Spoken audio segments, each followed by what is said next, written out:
নাভিটাও সামনে থেকে আজকে এক ভাই কিছু আপডেট সংগ্রহ করেছে, সেই বিষয়ে কথা বলবো। আর কথা বলবো হচ্ছে গিয়ে ফ্যামিলি বিষয়ে একটা আপডেট এসেছে, যারা ফ্যামিলি বিষয়ে কি অবস্থানে আছে জানতে চান তাদের বিষয়ে। আর কথা বলবো হচ্ছে গিয়ে ইতালির প্রধানমন্ত্রী যে মিলোনি আসছে বাংলাদেশে সেই বিষয়ে। আর হচ্ছে গিয়ে আমাদের যে মাধ্যম আছেন বা আমাদের যে দালাল আছেন যাদের মাধ্যমে আমরা নিউজটা পেয়েছি সেই বিষয়ে কথা বলবো। আর কথা বলবো গতকালকে যে আমি একটা ভিডিও দিয়েছি রিইস্যু বিষয়ে সেই বিষয়ে কথা বলবো। আর কথা বলবো হচ্ছে গিয়ে 26 তারিখ কর্মসূচি বিষয়ে। আশা করি সম্পূর্ণ ভিডিওটা আপনারা দেখবেন, আপনাদের ভালো লাগবে। ভালো লাগলে অবশ্যই শেয়ার করে দিবেন, যারা চ্যানেলটি নতুন তারা অবশ্যই সাবস্ক্রাইব করে দিবেন। চলুন ভিডিওর মূল আলোচনা চলে যাই। আসসালামু আলাইকুম, সবাই কেমন আছেন? চোখে যা দেখি ইউটিউব চ্যানেল থেকে আপনাদেরকে স্বাগতম। প্রথমে আমি আপনাদেরকে একটি ভিডিও দেখাই, যে ভিডিওতে আজকে আপডেট নিয়েছেন আমাদের এক ভুক্তভোগী ভাই। সেই ভাইয়ের করা ভিডিও এবং তার আপডেটটি আপনাদের সাথে শেয়ার করি, আপনারা মনোযোগ সহকারে দেখুন। আসসালামু আলাইকুম, সকলকে আন্তরিক অভিনন্দন। যে বিএসসি গ্লোবালের সামনে আছে, আপনারা দেখতেছেন লোক নাই, রেগুলেশন কিছু লোক আছে, তবে খুবই কম। যাই হোক, আমি 3/8/2023 একজন দেখলাম, ও রিজেক্ট হয়েছে, বললো যে 2.5 বছর পর রিজেক্ট। এখন করার কিছু নাই, এই অবস্থা বোঝা যাচ্ছে। আপনারা সবাই ভালো থাকেন, সুস্থ থাকেন। এই অবস্থা জুমারও তেমন লোক দেখতেছি না, রেগুলেশন করা লোক দেখলাম, জুমার লোকও দেখি না। যাই হোক, ভালো থাকেন, আল্লাহ হাফেজ। যাই হোক, আপনারা সম্পূর্ণ ভিডিও দেখেছেন এবং আজকে তেমন একটা ভালো কিছু খবর নাই। আজকে যা বলেছেন উনি তাই সত্য কথা বলেছেন, কারণ উনি নিজে গিয়েছেন তথ্য নেওয়ার জন্য। এবার আসুন, আমাদের যে মিলনী সরকার আসছেন আমাদের বিভিন্ন হোয়াটসঅ্যাপ গ্রুপ বা বিভিন্ন সোশ্যাল মিডিয়ায়, এটা একটা এক ধরনের ভাইরালের মতো প্রতিটা ভুক্তভোগী শেয়ার করতেছেন।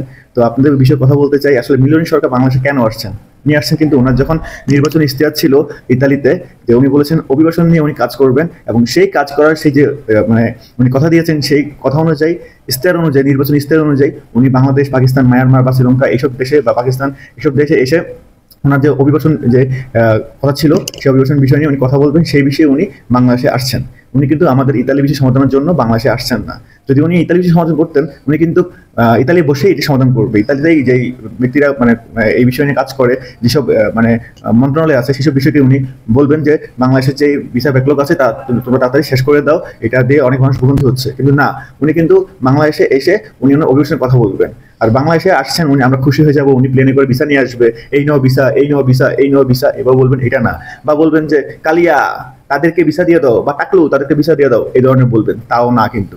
যাই হোক, এ হচ্ছে কি আমার মূল কথা, যে আপনারা যারা অতিরঞ্জিত হয়ে বা আগ্রহী হয়ে, আমরা জানি প্রত্যেকেই আমরা আসলে খুব কষ্টে আছি, এই জন্য আমরা কোনো একটা আপডেট পেলে সেটা আমরা কতটুকু দেওয়ার চেষ্টা করি। আসলে সেই আপডেটটি দিয়ে আমাদের কি উপকার হবে সেটা আসলে চিন্তা করি না, মনে করি যে উনি আসবে, হয়তো আমাদের ভালো কিছু হবে।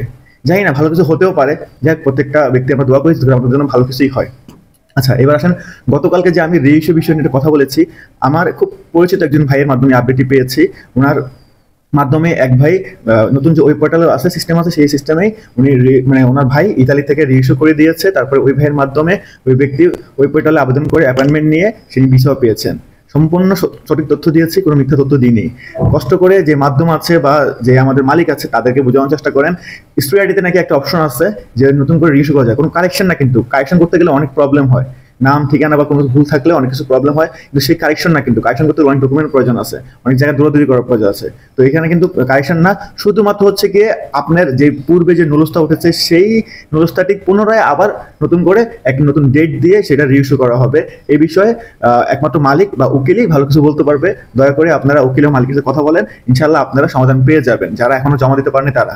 আমি তাকে জিজ্ঞাসা করেছিলাম যে 2023 সালে বা 24 সালে আমরা যারা জমা দিয়ে দিয়েছি বা স্ক্যান কপি নিয়ে আমরা বসে আছি পাসপোর্ট রিটার্ন নিয়ে, তারা কি করতে পারবো কিনা সেই বিষয়ে উনি ক্লিয়ার কিছু বলেনি। উনি বলছে দেখেন, আমি তো জমা দেয়নি আমার ভাই, সেক্ষেত্রে আমি চেষ্টা করেছি যে আমার ভাই যত নিয়ে আসতে পারি, সেজন্য আমি মালিককে বলি, তো মালিক নতুন করে ইস্যু করে দিয়েছে।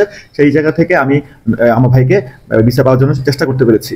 তো আমি যেহেতু কোনো যেসব ভাই আগে পাস জমা দিয়েছে বা রিটার্ন নিয়ে এসেছে সেসব ক্ষেত্রে আমি কাজ করি নাই, সো এই ক্ষেত্রে আমি সঠিক কিছু বলতে পারি না। তারপর আপনারা আপনাদের মালিকের সাথে কথা বলে দেখতে পারেন যে কোনো ধরনের অপশন আছে কিনা, সিস্টেম আছে কিনা, যারা জমা দিয়েছে তাদেরটা পুনরায় আবার নুরস্তা রিইস্যু করে উঠিয়ে আবার আবার অ্যাপয়েন্টমেন্ট নিয়ে বা নতুন জব পোর্টাল সিস্টেম আছে সেখানে জমা দেওয়ার মাধ্যম আছে কিনা সেটা খোঁজ করে দেখতে পারেন। আচ্ছা, এবার আসি হচ্ছে কি আপনার, আমরা যে 26 তারিখে কর্মসূচি দিয়েছি, সেই কর্মসূচি আসলে আমি কোনো দেওয়ার ব্যক্তি না, সকল ভুক্তভোগীরা মিলে একটা কর্মসূচি মানে হাতে নিয়েছে। আমাদের 23-24 সালে যত ধরনের ভুক্তভোগীরা আছে, সেই ভুক্তভোগীরা যাতে করে এখান থেকে উদ্ধার হতে পারে, সেই লক্ষ্যে বিএফএস এ যাবে এবং যে তাদের দাবিগুলো জানাবে, সেটা কিভাবে সমাধান হয়, তারা কি অ্যাম্বাসির মাধ্যমে সমাধান করবে না আমাদের কূটনৈতিক ব্যক্তিগত সমাধান করবে, কিভাবে সমাধান করবে আমাদের এই বিষয়টা, এবং কতদিন যাওয়ার এই ভুক্তভোগীদেরকে আরো আটকে রাখবে, সেই বিষয়ে একটা সঠিক সিদ্ধান্ত জানার জন্যই বা সমাধানের লক্ষ্যে আমরা সবাই একত্রিত হব। তো সবাই সেখানে কিন্তু উত্তেজিত কথাবার্তা বলে বা ভাঙচুর করবেন, এই করবেন সেই করবেন বা বিশৃঙ্খলা তৈরি করে কেউ কোনো ধরনের পদক্ষেপ নেওয়ার চেষ্টা করবেন না। যদি কোনো ধরনের বিশৃঙ্খলা করতে চান কোনো ব্যক্তি, দয়া করে যেসব ব্যক্তি দেখবেন তাদেরকে আইনের আয়তায় নিয়ে যাবেন, কারণ আমরা রেমিটেন্স যোদ্ধারা, আমরা কিন্তু কোনো ধরনের বিশৃঙ্খলার প্রশ্রয় দিব না। কারণ আমরা ভদ্র মানুষ, আমরা ভদ্রভাবে আমরা আমাদের যৌক্তিক দাবিগুলো উপস্থাপন করব, কিভাবে এটাকে সমাধান করা যায়, কিভাবে এটা পরিত্রাণ পাওয়া যায়, সেই বিষয়ে কথা বলবো। এখানে ভাঙচুর করতে যাব না বা কাউকে আমরা ব্যক্তিগতভাবে আঘাত করার জন্য যাব না। যদি কোনো অনিয়ম করে থাকে বিএফএস, সেই অনিয়মের বিরুদ্ধে আমরা কথা বলবো যৌক্তিকভাবে এবং প্রমাণ সহকারে। আমরা অযথা মানুষকে উস্কিয়ে দিয়ে আমরা কোনো ধরনের বিভ্রান্ত তৈরি করবো না। আচ্ছা, এবার আসি ফ্যামিলি বিষয়ের কথা। ফ্যামিলি বিষয় 14 মে 2025 সালে বিএফএস এর একটি ওয়েবসাইটে একটা আপডেট দিয়ে দেয় যে ফ্যামিলি ভিসায় যারা 25 সাল নতুন করে আবেদন করতেছেন তাদের বিষয়ে অগ্রাধিকার দিবে, যে কিভাবে কত তাড়াতাড়ি এটাকে সমাধান করা যায়। এবং এর আগে 25-এর আগে 22 অক্টোবর আগে যেসব আবেদন জমা পড়েছে ফ্যামিলি ভিসার, সেগুলোও তারা অগ্রাধিকার দিয়ে কাজ করবে। এবং যারা শিশু আছে বা বাচ্চা আছে, আমরা সকলে জানি যে অনেকের দেখা গেছে বাবা মা ভিসা হয়ে গেছে, বাচ্চাদের ভিসা হয়নি, তারা তাদেরকে নিতে পারতেছে না ফ্যামিলি ইউনিয়নের কারণে।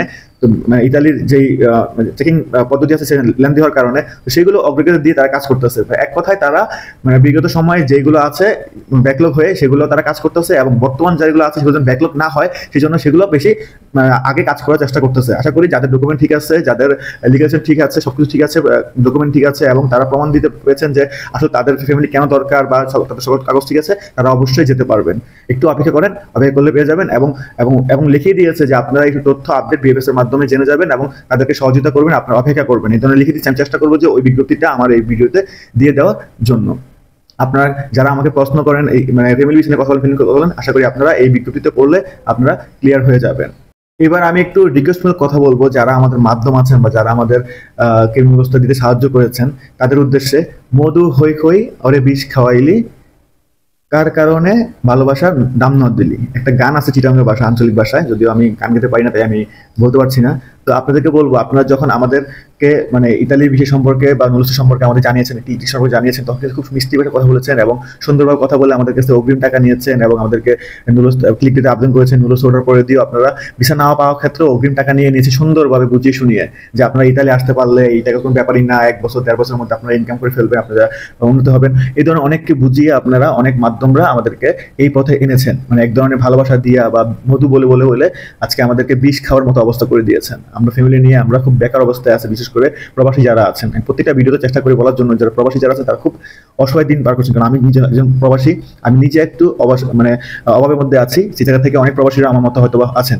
দয়া করে আপনারা যারা মাধ্যমরা আছেন, আমি জানি অনেক মাধ্যম আমার ভিডিও দেখেন, আমার মাধ্যমে হয়তো বা ভিডিওটি দেখছেন, তাহলে আপনারা একটু কষ্ট করেন, একটু কষ্ট করে আমাদেরকে কিভাবে উদ্ধার করা যায়। অনেকে বলতেছে যে মালিক যদি চায় বা ইমিগ্রেশন উকিল দিয়ে যদি চায়, যদি আপনার একটু দৌড়াদৌড়ি করে, একটু ডকুমেন্টগুলো নিয়ে, অরিজিনাল ডকুমেন্টগুলো নিয়ে দৌড়াদৌড়ি করে, অবশ্যই প্রেপুত্রা বলি বা স্পোর্টর লাভার ও সুই বা ইমিগ্রেশন অফিস, যেটাকে আমরা বলি না কেন, সেখানে কিন্তু গেলে একটা ক্লিয়ারেন্স দেয়। দয়া করে আপনারা একটু চেষ্টা করেন, আমাদের যেহেতু আপনারা নুন খেয়েছেন, নুন বলতে আপনারা যে অর্থ খেয়েছেন, অবশ্যই আপনার দায়িত্ব আছে, কর্তব্য আছে, আমাদের বিষয়ে কিছু করবেন। আপনার কাছে রিকোয়েস্ট করি, হাত জোর করে রিকোয়েস্ট করি, যারা মাধ্যম আছেন দয়া করে একটু আপনারা দৌড়াদৌড়ি করেন, একটু নিজের ব্যস্ত সময় থেকে আমাদেরকে একটু সময় দেন বা একদিন সময় দেন, দিয়ে আমাদের এটাকে একটু ইমিগ্রেশন উকিল নেন, উকিল নিয়ে আমাদের এটাকে সমাধান করার চেষ্টা করেন। আশা করি প্রত্যেকেই আমার এই সম্পূর্ণ ভিডিও দেখেছেন, আপনাদের আশা করি ভালো লাগবে। যদি ভিডিওটি ভালো লাগে অবশ্যই শেয়ার করে দিবেন। আগামীতে নতুন কোনো আপডেট পেলে অবশ্যই আপনাদের কাছে হাজির হয়ে যাব। সেই পর্যন্ত সবাই ভালো থাকবেন। আসসালামু আলাইকুম।